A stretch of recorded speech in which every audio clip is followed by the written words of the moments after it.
Well, hey, good morning. My name's Casey, and I'm Face IDing on my iPad here.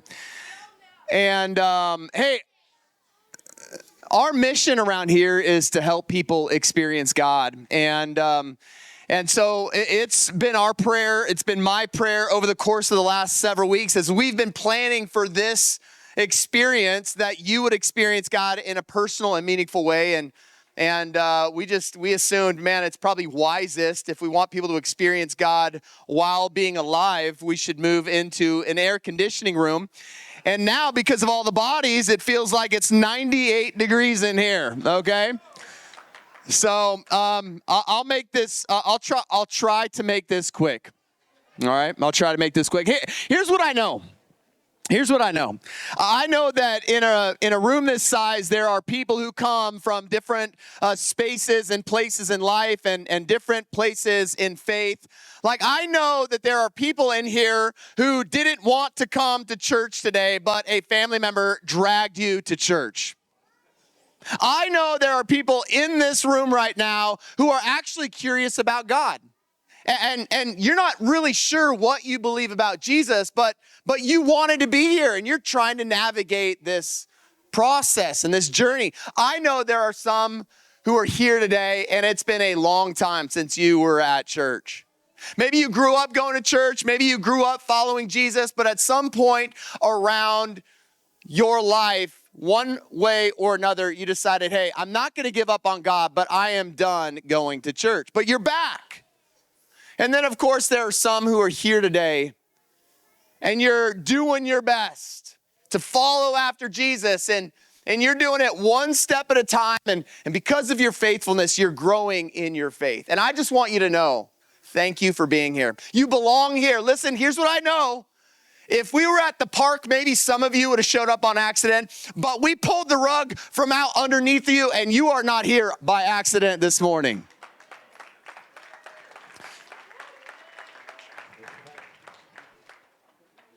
I want to read a real story about Jesus and a guy by the name of Bartimaeus. Mark chapter 10, here's what it says. Then they came to Jericho as Jesus and his disciples or his followers, together with a large crowd, they were leaving the city. And a blind man named Bartimaeus, which means son of Timaeus, was sitting by the roadside and he was begging. When he heard that it was Jesus of Nazareth, he yelled, he shouted, Jesus, Son of David, have mercy on me. Many told him to be quiet. They rebuked him, but he shouted all the louder, Son of David, have mercy on me. And Jesus stopped and he said, call him. So they called to the blind man, cheer up, on your feet, he's calling you. And he threw off his cloak and he jumped to his feet and he came to Jesus. What do you want me to do for you? Jesus asked. The blind man said, hey, Rabbi, I want to be able to see.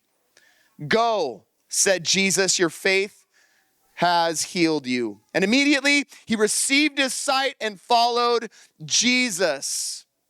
Can you picture it?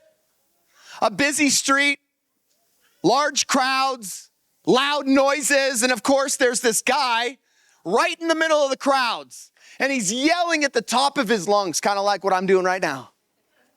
Kids, I need your help. On the count of 3, I want you to yell with me, Jesus, have mercy on me. 1, 2, 3, Jesus, have mercy on me. And you know what happened? They said, be quiet. Be polite. Use your inside voice. And you know what he did? He got even louder.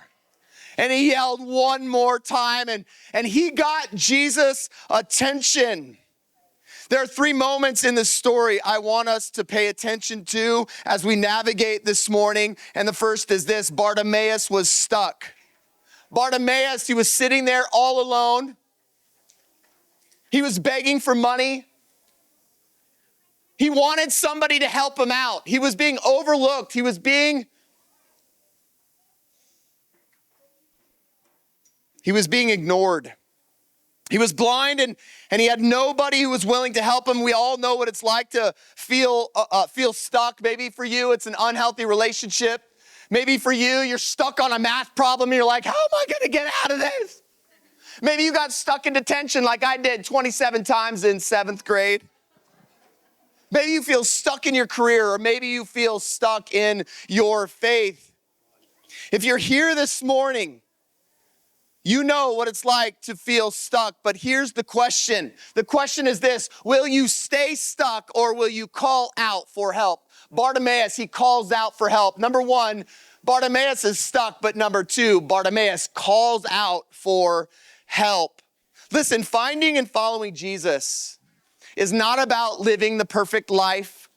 It's not about having the perfect timing or having the perfect prayer. It's about recognizing the areas in your life where you are imperfect and reaching out to God and asking for Him to help.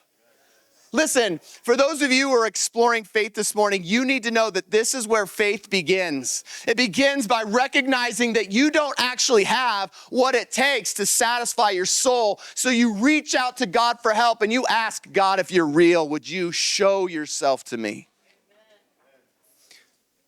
For those of you who follow after Jesus, listen, stop pretending that life is perfect. Stop pretending that life is always peaceful, and start being honest with yourself. Recognize the areas in your life where you need God to show up in your life, and you beg for Him to help you so that you can become more and more like Jesus every single day.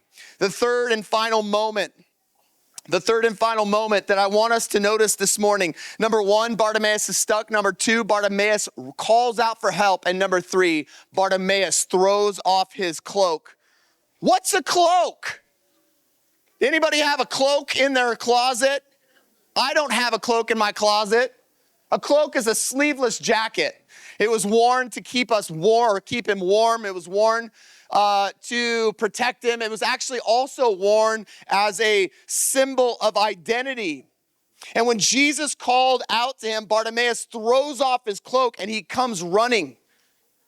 Now for Bartimaeus, the cloak was more than just clothing. It was like his old life. It was both the thing that kept him safe, or at least feeling safe, but it was also the thing that held him back from moving forward. What kept him safe or feeling safe was also the thing that kept him feeling stuck. And so throwing it aside was Bartimaeus' way of saying, I'm not going to stay stuck anymore. How many of you this morning need to say, man, I am not staying stuck today?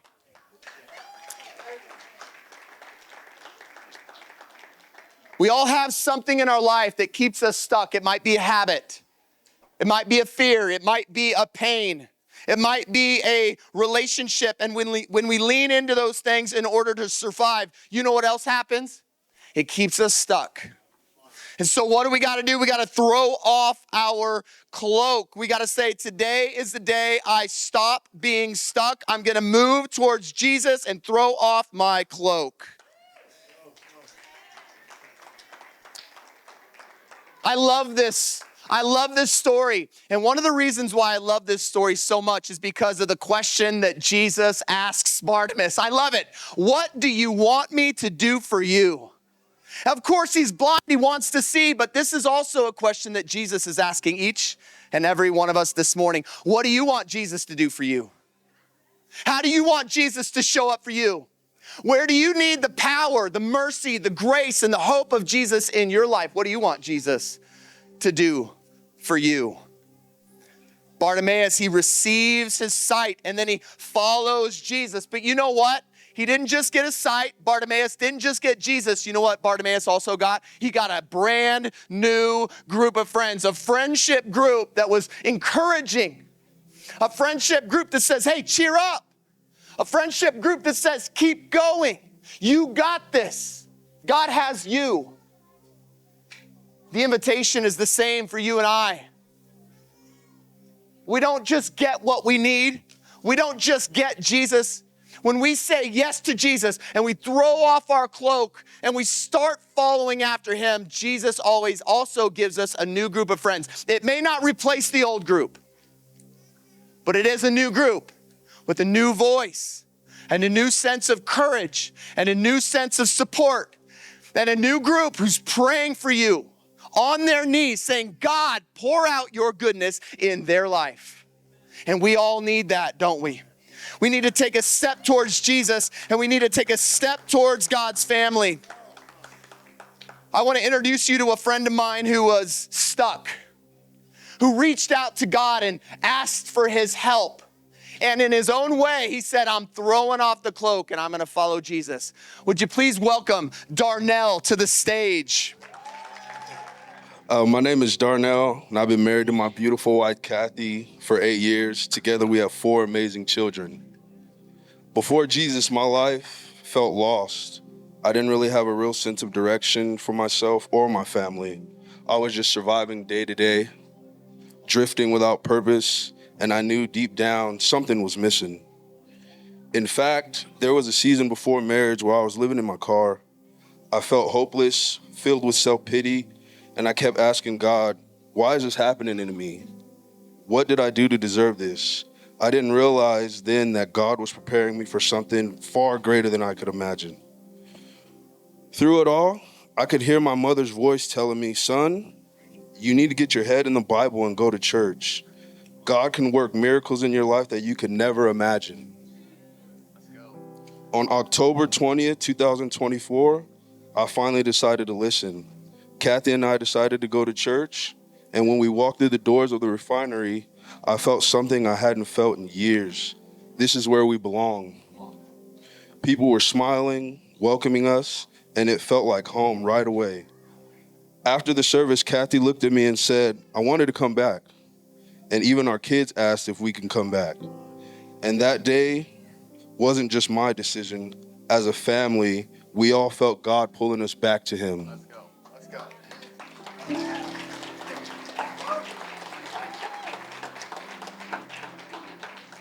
For 6 months, I explored my faith, started praying, listening to sermons. Together, Kathy and I would take notes and reflect on how Jesus' words applied in our lives. On Easter Sunday, I made the decision to give my life to Jesus and be baptized. Coming out of the water, I heard God whisper to me, you finally made it. I've been standing here the whole time.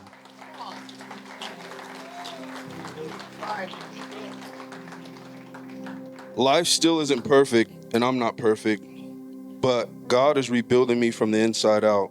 The hopelessness is gone. I now live with a purpose because God is leading my life. My marriage with Kathy is stronger than ever. I've learned to love people, all people, because there's golden inside of everyone, and they all deserve love and joy. Right. I've learned to humble myself before I pray. I don't just pray for me and my family anymore, but I pray for others too, because I want them to experience God every day, the way I have.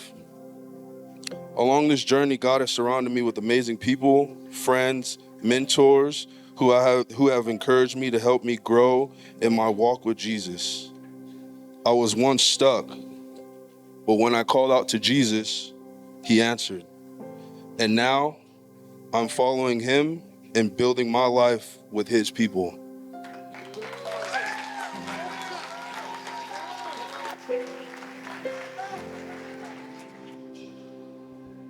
What does it look like this morning for you to say yes to God's invitation? For some of you, you're like, you got pushed or pulled here. So then here's really simple. What would it look like if you just prayed and asked God, if you're real, reveal yourself to me? What if that was your step? What if that was the way that you said yes to God today? For some of you, you said no to church a long time ago, but you're here today and you sense God calling you back. So here's the challenge. Come back next week. Come back the week after that on September 7th as we launch into the fall. But say yes to God. Some of you, you've been following after Jesus, you've been growing, and your step is easy. Just be the voice of encouragement. Say, hey, cheer up. God is calling you. And start looking for people who need your voice of encouragement around you today. Listen, what would it be like if every single person in this room took their step with God today? Their step with God and their step towards God's family. What would happen if we prayed with someone, or we met someone new, or we made a commitment to come back next week. Here's the deal. Don't let today just be a church event. Let it be the moment. Let it be the day where you said, I'm not leaving here the same way I came. Amen. Let's all stand together. What's your step? What's God's invitation for some of you? You're here this morning. You're here this morning and you've never given your life to Jesus. You come in here, you're exploring faith, or God's doing something in your heart and you know, man, my next step is to start following Jesus. If that's you here this morning, I want to give you an opportunity to receive the forgiveness of Jesus in your life and begin to start walking faithfully in relationship to God. Again,